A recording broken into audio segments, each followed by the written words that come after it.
Hey everyone, welcome to another $1,000 strap search. I forgot what I was doing. I've got my $1,000 in singles here and I'm about to show you what I found. But before I do, let's talk about this week's tip. Now, as some of you have seen from the thumbnail, this week is going to be about an obsolete note that I have. And what's cool about obsolete notes is there are so many vignettes, so many different themes on every different type of note.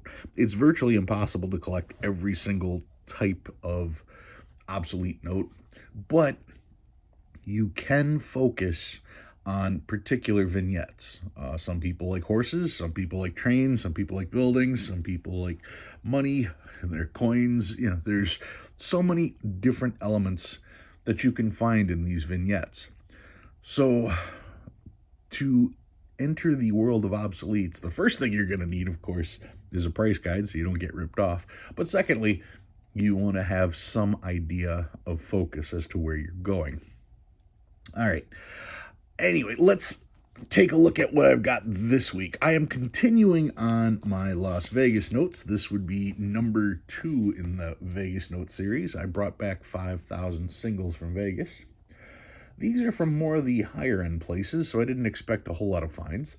I've got the Palazzo, I've got Parrots, I've got M Resorts, Caesars, Resorts World, Rampart, Green Valley, Cromwell, Fontainebleau, and the Venetian. Those were all places that gave me singles, and this is what I found.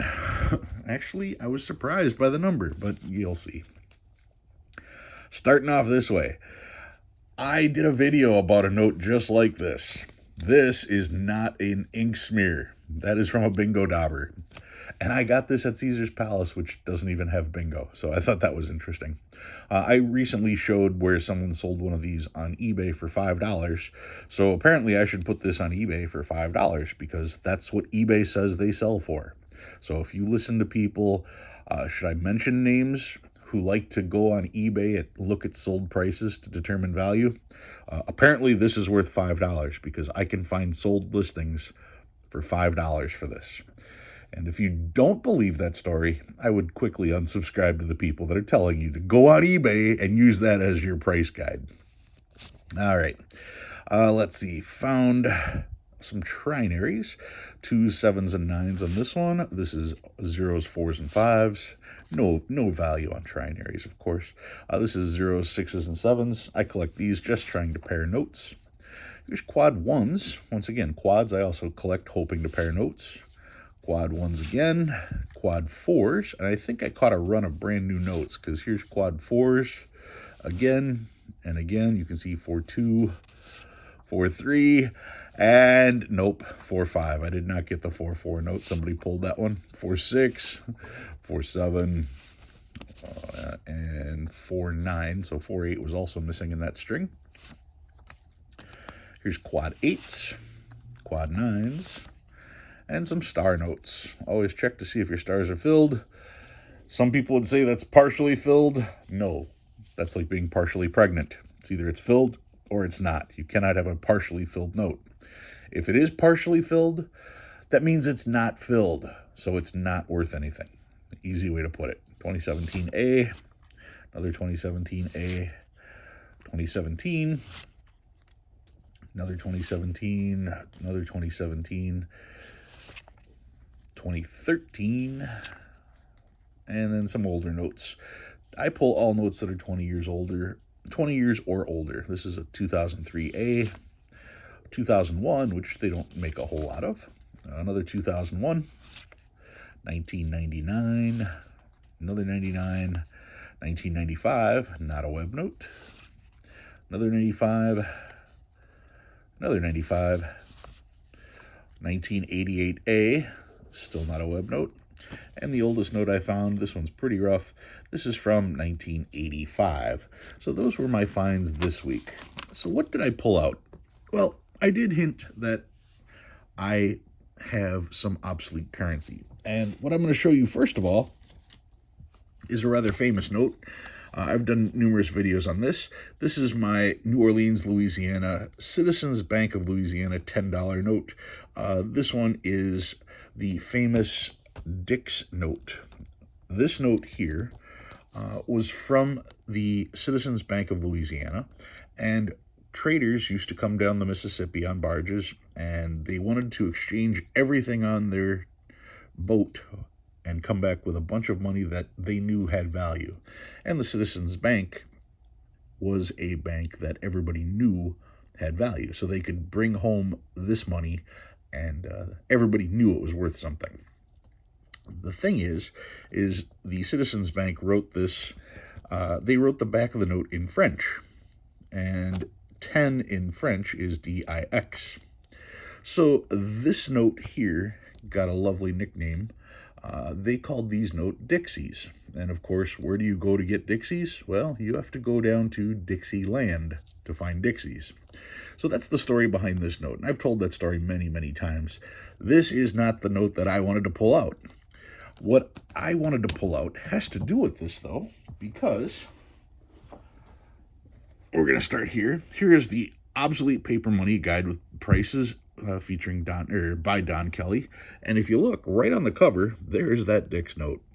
So it's always cool when you've got a note that's on the cover of a price guide. Probably a good note.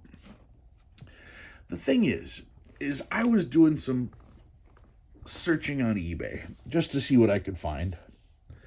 And I came up with this note, and I thought this was pretty interesting.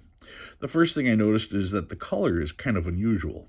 And the reason the color is unusual is it's a two-sided note, and they use blue ink on the back. So it's just a funky look to the note in and of itself. The other thing you're going to notice is that it has French on the back, kind of like another note we were just talking about. And if we look, this is the $5 Citizens Bank of Louisiana note. Yes, $5 from the Citizens Bank, $10 from the Citizens Bank. This note is the baby brother to the Dix note. Did you know that? No. I never even thought of that. I never even considered it myself. But when I stumbled across this in French, then I started to look at the note a little closer. And yeah, once again, that blue back, that's pretty impressive. The paper itself is a little dark, and I have the feeling that the paper was dark on all of those, because every one I see has this look to it. Now, one of the other cool things about this is that vignette. I didn't think about it very much because it's not very prominent, but if we look here, this seems to be cracked open, and there's a bunch of coins coming out of it. I thought that was interesting. Now, you may agree or disagree with that statement, because we're just trying to interpret what we can see on this vignette. But when we bust out that book of obsolete currency, first of all, there's the Dix note, and you can see very fine it's 350 and new it's 600. But if we look right above it, right here, there's the $5 Citizens Bank, and it clearly says Liberty with coins. So yeah, those are coins coming out of there. And they quickly name the back having the blue back like that. And it goes for about $60 in new condition, which makes it a very affordable ad. And, well, we know the importance of this note. To be able to get its little brother for a reasonable price like that, that's pretty cool.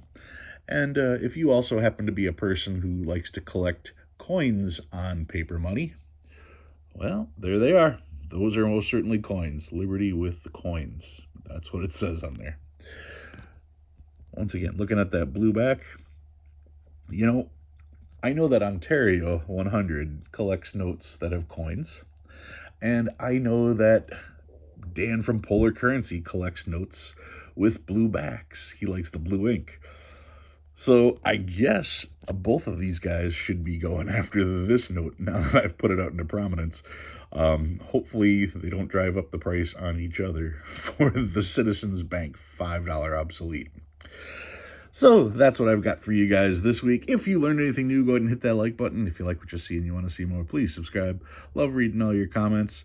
Guys, thank you very much for watching. Don't forget to check eBay to see if you can spot some of these, because just scrolling through the pages on eBay, That's how I stumble across a lot of these, and just with a little bit of research, you too can find a cool story about a particular note.